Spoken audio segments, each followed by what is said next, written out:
ಬಹುದಿನಗಳ ಬೇಡಿಕೆಯಾದಂಥ ಕರಗಾಂವ್ ಏತ ನೀರಾವರಿ ಯೋಜನೆಗೆ ಇದೀಗ ಮುಹೂರ್ತ ಫಿಕ್ಸ್ ಆಗಿರುವಂಥದ್ದು.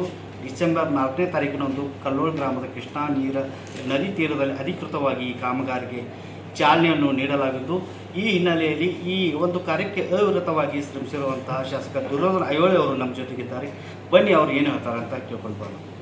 ಸರ್, 6 ವರ್ಷಗಳಿಂದ ಪ್ರತಿಭಟನೆ ಇವತ್ತು ಯಶಸ್ಸಾಗೈತಲ್ಲ ಸರ್, ಏನು ಹೇಳಿ? ನನಗೂ ಕೂಡ ಖುಷಿ ಆಗ್ತೈತಿ. ಯಾಕಂತಂದ್ರೆ ಅದು 5-6 ವರ್ಷ ಇದು ಕರಗಾಂವ್ ಸಲುವಾಗಿ ನಾನು ಹೋರಾಟ ಮಾಡೀನಿ. ಹಿಂದಿನ ಹಿರಿಯರು ಭೀ ಭಾಳ ಜನ 30 ವರ್ಷ ಗಟ್ಟಲೆ ಅದನ್ನು ಹೋರಾಟ ಮಾಡ್ಕೊತ ಬಂದಿದ್ದರು.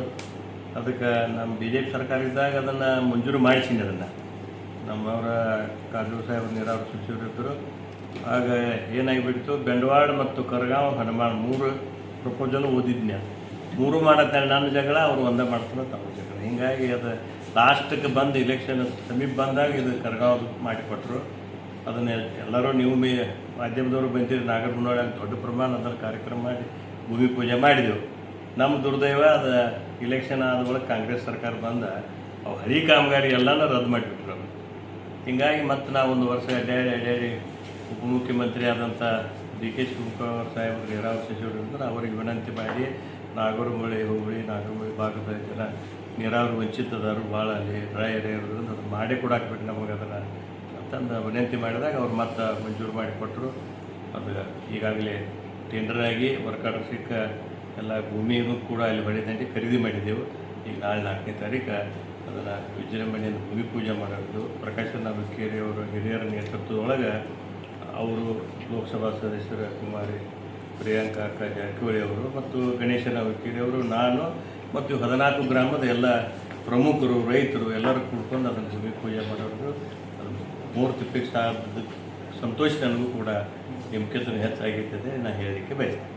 ಸರ್, ಈಗ ಪ್ರಮುಖವಾಗಿ ಕರಗಾಂವ್ ಏತ ನೀರಾವರಿ ಅಂದರೆ ಏನು, ಎಲ್ಲಿಂದ ಪ್ರಾರಂಭವಾಗ್ತದೆ, ಎಲ್ಲಿ ಎಷ್ಟೆಷ್ಟು ಹಳ್ಳಿಗೆ ಹೋಗ್ತದೆ ಸರ್, ಎಷ್ಟು ಎಕರೆಗೆ ನೀರಾವರಿ ಪೂರೈಕೆ ಆಗ್ತದೆ ಸರ್? ಈಗದ ಕಲ್ಲೋಳ ಕೃಷ್ಣಾ ನದಿ ಕಲ್ಲೋಳ ಬ್ಯಾರೇಜ್ ಹತ್ತಿರ ಅಲ್ಲಿ ಜಾಕಿವಲಯವನ್ನು ಕಟ್ಟಿ ಅಲ್ಲಿಂದ ಇಲ್ಲಿ ಬಾಣತಿ ಕೋಡಿ ಒಳಗೆ ಬಂದು ಅಲ್ಲೊಂದು ಲಿಫ್ಟ್ ಆಗ್ತೈತಿ. ಅಲ್ಲಿಂದ ಬಂದ ನಮ್ಮ ಉಮ್ರಾಣಿ ಹೊನಗುಡ್ ಲಕ್ಷ್ಮೀ ತಕ್ಕ ಅಲ್ಲಿ ನೀರಲ್ಲಿ ಪ್ರಾರಂಭ ಆಗಿ ಅಲ್ಲಿಂದ ಉಮ್ರಾಣಿ, ಇಟ್ನ್ಯಾಳ, ನಾಗರಮುನ್ನೋಳಿ, ಬೆಳಗಲಿ, ಕಂಬೂರ, ಕರಗಾಂವ್ ಅಂತ ಡೋಣವಾಡ, ಹಂಚಿನಾಳ, ಗಳಕೂಡು, ಬಂಬಲವಾಡ, ಕುಮಟೋಳಿ ಮತ್ತು ಕರೋಶಿ, ಮುಗುಳಿ, ಕೆಂಪನಟ್ಟಿ ಇಷ್ಟೆಲ್ಲ ಗ್ರಾಮಗಳಿಗೆ ಒಂದು 8,000 ಮೇಲೆ ಚಿಲ್ಲರ್ ಹೆಕ್ಟೇರ್ ನೀರಾವರಿ. ಕಿನಾಲದ ಈಗ ಅಥವಾ ಹೊಸ ಕಿನಾಲದ ನಿರ್ಮಾಣ ಆ ಥರ ಕೆನಾಲ್ಗಳು ನಿರ್ಮಾಣ ಆಗ್ತೈತಿ. ಕೆಲವು ಕಡೆ ಪೈಪ್ಲೈನ್ ಮುಖಾಂತರನೂ ನೀರಾವರಿ ಸಪ್ಲೈ.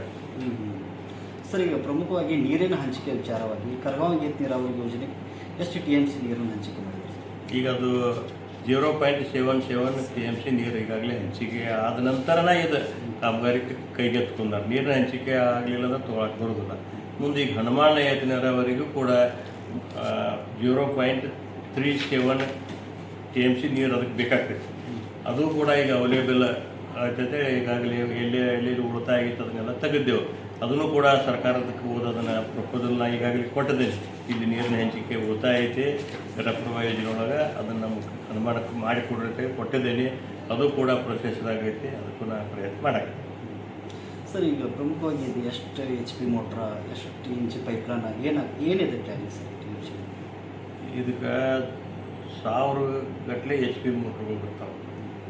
ಮುಂದೆ ಅದು 1.5 ಮೀಟರ್ ಪೈಪ್ಲೈನ್ ಬರ್ತೈತಿ ಸ್ಟಾರ್ಟಿಂಗ್ನಾಗ. ಅದು ಬಂದಾಗ ಇಲ್ಲಿ ಉಮ್ರಾಣಿ ಹೊಣಗುಡ್ ತಗ ನೀರು ಬಂದು ಬರ್ತೈತಿ. ಅಲ್ಲಿಂದನೇ ಈಗ ಏನು ಸರ್ ಲಿಫ್ಟ್ ಸೆಕ್ಷನ್ ಇರ್ತಿದೆ ಡೈರೆಕ್ಟಾಗಿ ಕಿನಾಲ್ಗೆ ಹೋಗ್ಬೇಕು ಸರ್? ಈಗ ಅಲ್ಲಿಂದ ಕೃಷ್ಣಾ ನದಿಯಿಂದ ಬಾಣತಿ ಕೂಡಿ ಒಂದು ಲಿಫ್ಟ್ ಆಗ್ತದೆ. ಅಲ್ಲಿಂದ ಇಲ್ಲಿ ಉಮ್ರಾಣಿಗೆ ಆಗ್ತದೆ. ಅಲ್ಲಿಂದ ಕೆಲವು ಕಡೆ ನೆಲಗಾವಲಿ ಮೇಲೆ ಹೋಗ್ತೈತಿ, ಕೆಲವು ಕಡೆ ಪೈಪ್ಲೈನ್ ಹೋಗ್ತದೆ. ಸರ್, ಈ ಯೋಜನೆ ಮುಗಿಯಾಕೆ ಸರ್ ಎಷ್ಟು ದಿನ ಆಗುತ್ತೆ ಸರ್? ಇದ್ರ ಕಾಲಮಿತಿ 1.5 ವರ್ಷ ಐತಿ. ಆದರೂ 2 ವರ್ಷದಾಗ ಈಗ ಬರೋ ಮುಂದಿನ ಚುನಾವಣೆ ಒಳಗೆ ನಾವು ಮುಗಿಸ್ಬೇಕಂತ ನಮಗೆ ಪ್ರಯತ್ನ. ಸರ್, ಪ್ರಮುಖವಾಗಿ ಇಷ್ಟು ದೊಡ್ಡ ಯೋಜನೆ ಕಾಂಗ್ರೆಸ್ ಸರ್ಕಾರ ಗ್ಯಾರಂಟಿ ಯೋಜನೆಯಲ್ಲಿ ವಿವಿಧ ಅಭಿವೃದ್ಧಿ ಕಾಮಗಾರಿಗಳು ದುಡ್ಡಿಲ್ಲ, ಆದರೂ ಕೂಡ ಇಷ್ಟು ದೊಡ್ಡ ಅಮೌಂಟಿಗೆ ಸೆಕ್ಷನ್ ಮಾಡಿ ಕಾಮಗಾರಿ ಚಾಲನೆ ನೀಡ್ತಾ ಇದ್ದಾರೆ.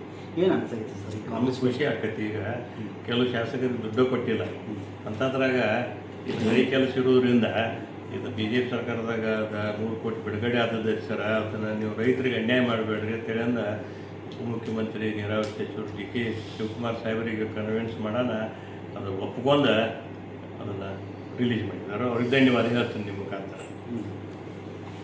ಇದು ದುರ್ಯೋಧನ ಐಹೊಳೆ ಅವರ ಮಾತು. ಬಹುದಿನಗಳ ಕನಸು ಇವತ್ತು ಈಡೇರಿದೆ. ಡಿಸೆಂಬರ್ 4ರಂದು ಅಧಿಕೃತವಾಗಿ ಈ ಕಾಮಗಾರಿಗೆ ಚಾಲನೆ ನೀಡಲಾಗುವುದು ಎಂದು ಹೇಳಿದ್ದಾರೆ. DKO park news, Chikkodi.